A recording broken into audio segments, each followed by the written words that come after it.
Anak-anak dan remaja misioner yang dikasihi Tuhan, berjumpa kembali dengan Bunda Sari dalam Do Re Mi, doa dan renungan misioner bersama sekami Paroki Santo Petrus dan Paulus Argapura, Keuskupan Jayapura.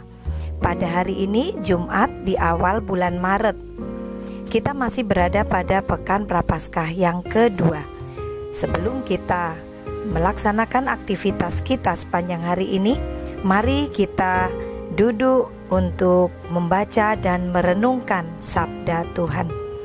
Bacaan hari ini diambil dari Injil Matius bab 21 ayat 33 sampai dengan 43, dilanjutkan ayat 45 sampai 46.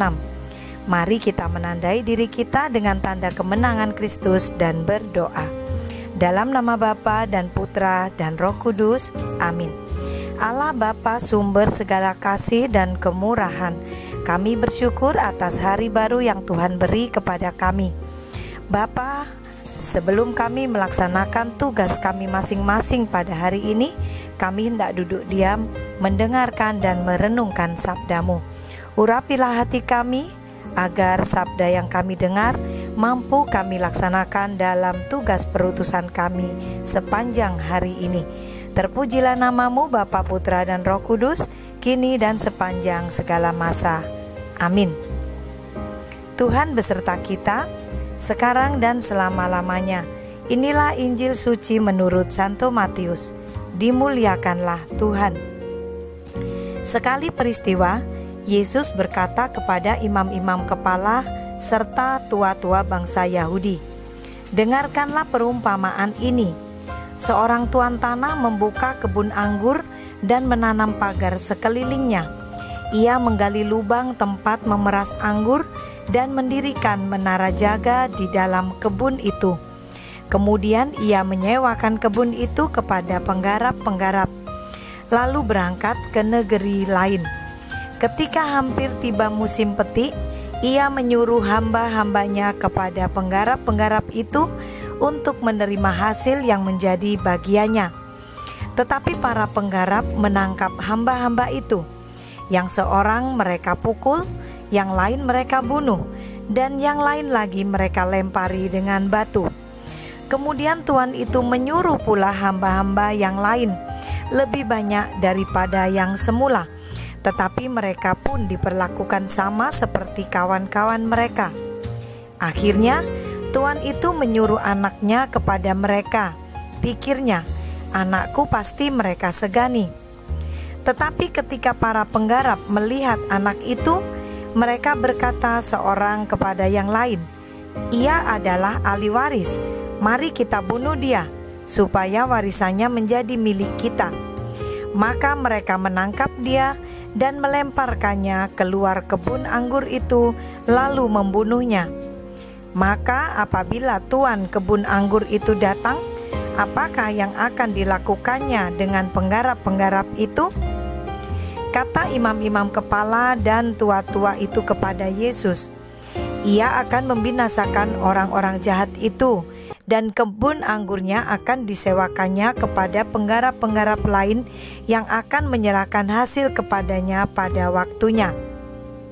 Kata Yesus kepada mereka, "Belum pernahkah kamu baca dalam kitab suci? Batu yang dibuang oleh tukang-tukang bangunan telah menjadi batu penjuru. Hal itu terjadi dari pihak Tuhan, suatu perbuatan ajaib di mata kita. Sebab itu, aku berkata kepadamu, kerajaan Allah akan diambil daripadamu dan diberikan kepada suatu bangsa yang akan menghasilkan buah kerajaan itu." Mendengar perumpamaan Yesus itu, imam-imam kepala dan orang-orang Farisi mengerti bahwa merekalah yang dimaksudkannya. Maka mereka berusaha menangkap dia. Tetapi mereka takut kepada orang banyak, karena orang banyak itu menganggap Yesus nabi. Demikianlah sabda Tuhan, terpujilah Kristus. Anak-anak dan remaja misioner yang dikasihi Tuhan, bila kita mendengar kata bekerja, maka kita tentu akan berpikir bekerja itu melakukan tugas, melakukan suatu hal untuk dikerjakan sampai selesai, kemudian mendapatkan upah atau gaji atas hal yang diperbuat atau dikerjakan oleh pekerja tersebut. Tentu saja gaji atau upah yang diperoleh harus adil. Adil yang dimaksud adalah sesuai dengan besarnya atau beratnya tanggung jawab masing-masing orang. Bagaimana bila seseorang bekerja tetapi kemudian dia serakah atau merasa ingin mendapatkan lebih dari apa yang seharusnya? Maka dari keserakahan tersebut akan timbul hal-hal atau niat jahat untuk memiliki bahkan kemudian menguasai sesuatu yang menjadi milik orang lain. Demikian juga dengan sabda Tuhan yang kita dengarkan hari ini. Seseorang yang diberi kepercayaan untuk melakukan tugas, tentulah seharusnya ia melaksanakan sesuai dengan yang sudah ditentukan baginya, dan kemudian pada saatnya dia akan mendapatkan upah sesuai dengan besarnya tugas yang sudah ditentukan baginya dan upah yang disepakati. Bila seseorang kemudian merasa bahwa dia ingin menguasai lebih atau mendapatkan lebih dari yang seharusnya, maka seringkali di situ timbul ketidakadilan, timbul kejahatan, dan bahkan kemudian terjadilah pembunuhan atau menghabisi orang lain. Anak-anak dan remaja misioner yang dikasihi Tuhan, kita semua orang-orang percaya ini pada dasarnya adalah orang-orang atau secara keseluruhan merupakan makhluk yang dipercaya oleh Allah untuk mengelola dunia ini dengan adil. Karena Allah sendiri sang pemilik, yang dimaksud kebun anggur itu tentulah dunia ini, pada saatnya akan meminta pertanggungjawaban dari kita masing-masing yang diberi kepercayaan untuk melaksanakan tugas kita.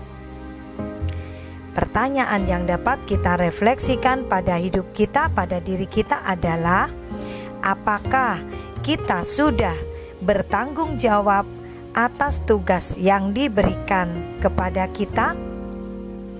Tentu saja besar kecilnya tugas itu sesuai dengan talenta kita, usia kita, dan kemampuan kita. Pertanyaan kedua, apakah apabila Tuhan itu atau Tuhan sendiri, sang pemilik kebun anggur, sang pemilik hidup kita, kemudian menanyakan pada kita apa yang menjadi tanggung jawab kita, sudah kita selesaikan dengan baik? Apakah kita bisa menjawabnya dengan sesuai yang Tuhan kehendaki? Jawabannya ada pada diri kita masing-masing. Anak-anak dan remaja misioner yang dikasihi Tuhan, tugas kita saat ini adalah mewartakan kasih Tuhan, membagikan kasih Tuhan, dan melaksanakan tugas perutusan kita sesuai dengan bagian kita. Semoga kita didapati oleh Tuhan adalah orang-orang yang bijaksana, yang melaksanakan tugas dengan sebaik-baiknya. Mari kita tutup permenungan kita dengan doa anak misioner Indonesia. Tuhan Yesus, Engkau diutus Bapa menjadi berkat bagi dunia, menjadi selamat bagi manusia. Utuslah kami anak-anak-Mu di Indonesia untuk menjadi sahabat yang kuat bagi yang lemah, sahabat yang rela berkorban bagi yang menderita payah, sahabat penghibur bagi yang sakit dan gelisah. Tuhan Yesus, kami pun ingin menjadi utusan-utusan kecil-Mu, teman setia bagi yang tersingkir terlantarkan, teman bicara bagi yang kesepian terlupakan, sobat yang gembira bagi yang sedih dan susah, sobat penuh penghargaan bagi yang tak dicintai. Tuhan Yesus, utuslah kami kini dengan bantuan Roh Kudus-Mu, menjadi garam dan ragi yang baik, menjadi terang dan obor yang cemerlang, membawa kegembiraan dan pengharapan. Tuhan Yesus, kuduskanlah badanku dan sucikanlah jiwaku. Ku persembahkan diriku padamu hari ini. Berkatilah semua anak dimanapun juga. Berkatilah semua orang yang kami jumpai siapapun juga. Amin. Bapa kami yang ada di surga, dimuliakanlah namamu, datanglah kerajaanmu, jadilah kehendakmu di atas bumi seperti di dalam surga. Berilah kami rezeki pada hari ini, dan ampunilah kesalahan kami, seperti kami pun mengampuni yang bersalah kepada kami. Dan janganlah masukkan kami ke dalam pencobaan, tetapi bebaskanlah kami dari yang jahat. Amin. Salam Maria, penuh rahmat, Tuhan sertamu. Terpujilah engkau di antara wanita, dan terpujilah buah tubuhmu Yesus. Santa Maria Bunda Allah, doakanlah kami yang berdosa ini, sekarang dan waktu kami mati. Amin. Kemuliaan kepada Bapa dan Putra dan Roh Kudus, seperti pada permulaan, sekarang, selalu, dan sepanjang segala abad. Amin. Anak-anak dan remaja misioner yang dikasihi Tuhan, semoga kita sekalian di dalam tugas-tugas kita dan tanggung jawab kita senantiasa dilindungi, dibimbing, dan diberkati oleh Allah yang Maha Kuasa, dalam nama Bapa dan Putra dan Roh Kudus. Amin. Ingat selalu semangat kita, doa, derma, kurban, kesaksian, dan bagikan kasih pada semua orang. Children helping children. Selamat beraktivitas, Tuhan Yesus memberkati kita.